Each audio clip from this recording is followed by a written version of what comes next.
Paris, entre le XVIIe et le XIXe siècle, fut un des lieux où vécurent un grand nombre d'Antillais ou d'Africains. Sur 28 millions d'habitants dans le pays, on recensait environ 5000 créoles ou mulâtres.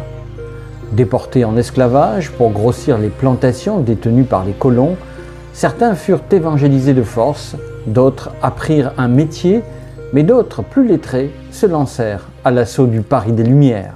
Dans un Paris qui était en dentelle, un Paris poudré, un Paris en perruque. Le chevalier de Saint-Georges, je peux vous dire qu'il faisait saliver pas mal de gens, il en énervait d'autres prodigieusement, mais en tout cas, les femmes étaient à ses pieds, parce que c'était un colosse, parce que c'était un homme charmant, qui avait un tact absolu, il était vraiment très brillant dans tous les domaines, et pourtant tellement modeste. Ça, c'est tellement merveilleux de voir quelqu'un qui a un talent fou, puis en plus qui ne la ramène pas, comment dire aujourd'hui. Alors il avait beaucoup de femmes autour de lui, le roi de France l'adorait, le connaissait, il venait souvent jouer à la cour, et puis en plus de ça, il avait un contact avec les gens qui aimaient les sports physiques. Que vous dire de plus, c'était un triomphateur, c'est un homme qui était né pour vaincre, on peut dire, une sorte de frère d'Alexandre Dumas.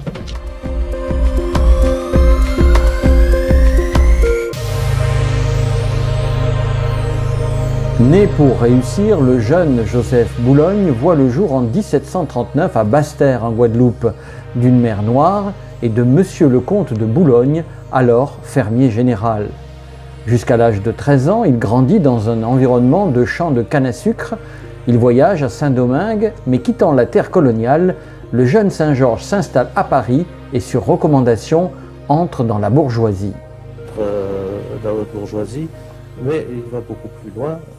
Il entre au Palais Royal, c'est-à-dire au service de la famille d'Orléans, et plus particulièrement, il sera le commandant de la garde personnelle du duc de Chartres, le futur Louis-Philippe.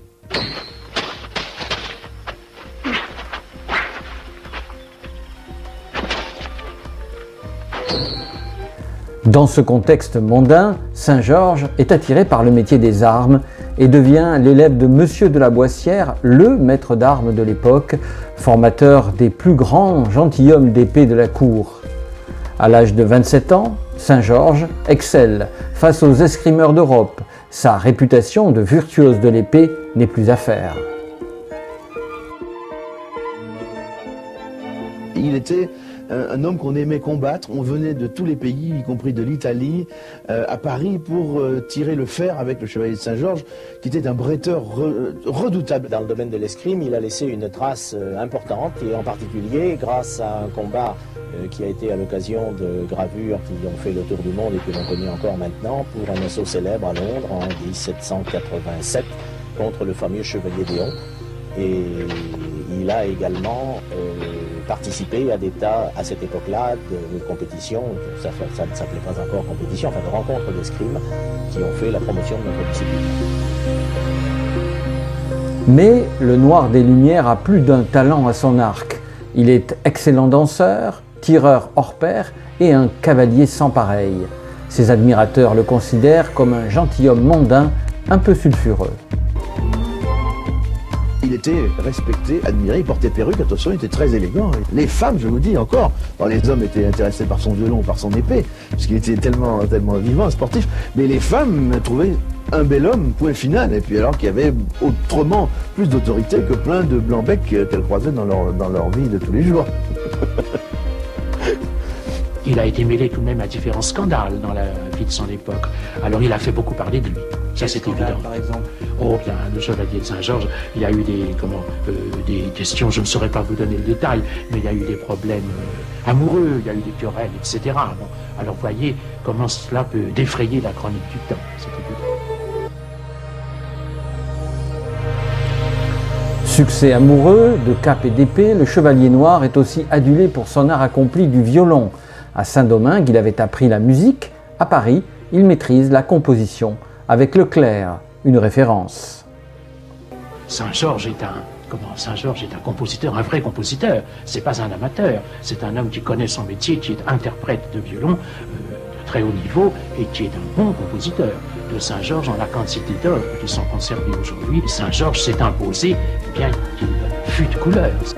Ainsi, tout naturellement, Saint-Georges prend la direction du concert des amateurs en 1781 et devient chef d'orchestre de la loge olympique. Il fait partie du cercle fermé et de la vie musicale parisienne, enflammée par la mode du concerto et de la sonate. C'est une musique intéressante, qui est d'inspiration plutôt italienne, je dirais, qui est l'écriture avec en général une partie de premier violon très écrite et une écriture du 18e, c'est vrai, tout à fait caractéristique, qui est une musique, je dirais, plutôt d'ambiance, on peut dire, c'est-à-dire qu'elle est une musique de salon, à mon avis. Mais en même temps, une musique assez brillante. C'est une belle musique, c'est tout à fait intéressant. Elle est très peu jouée, mais il faut aider à la faire redécouvrir. Mais en tout cas, notre Joseph Boulogne, chevalier de Saint-Georges, est un mulâtre typique, c'est-à-dire qu'il a conquis sa liberté, non pas avec son épée, parce que ça je crois que ça a été en plus, mais par son violon. Il semblerait que les arts, même à cette époque-là, 18e siècle, et puis maintenant aussi, d'ailleurs, on peut être très modeste et très humble et faire de très grandes carrières artistiques. Les arts permettent de s'évader, permettent de quitter, au fond, le statut qui aurait pu être le sien, c'est-à-dire coupeur de canne à sucre. Vous savez bien, moi, mon grand-père aurait pu être coupeur de canne à sucre aussi s'il n'avait pas rencontré l'école. Mon grand-père adorait l'école parce que ça lui avait permis de s'élever. Et je crois que la musique, dans ce cas-là, avait fait de même avec le chevalier de Saint-Georges. Ainsi, au sommet de sa gloire parisienne, Saint-Georges est remarqué par la famille du duc d'Orléans. Il pénètre le secret des loges maçonniques et des cercles philosophiques.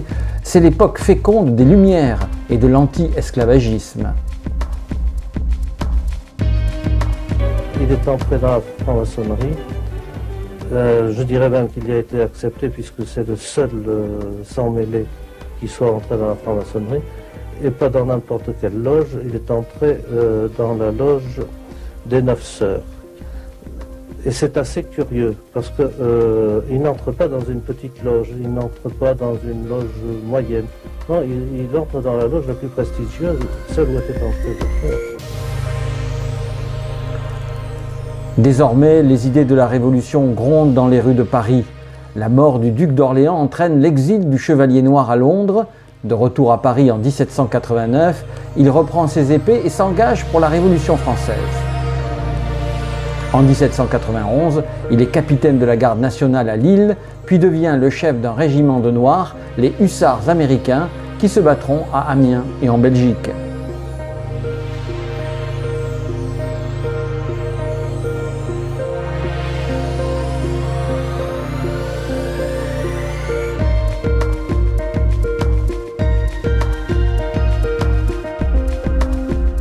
La Légion des Américains est en effet une légion composée d'esclaves noirs, d'hommes libres, qu'il a rassemblés, avec lesquels il a formé un corps. Et à la tête de ce corps, il a servi aux côtés de Dumouriez, qui était commandant en chef dans le Nord, mais tout en servant la Révolution, conservait un cœur très, très monarchiste. Et peut-être que le chevalier de Saint-Georges partageait également ses sentiments.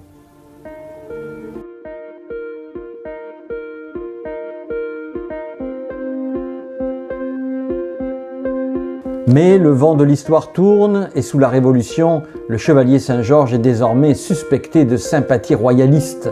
Sur dénonciation, il est arrêté et incarcéré dans la prison de Houdainville pendant 1 an.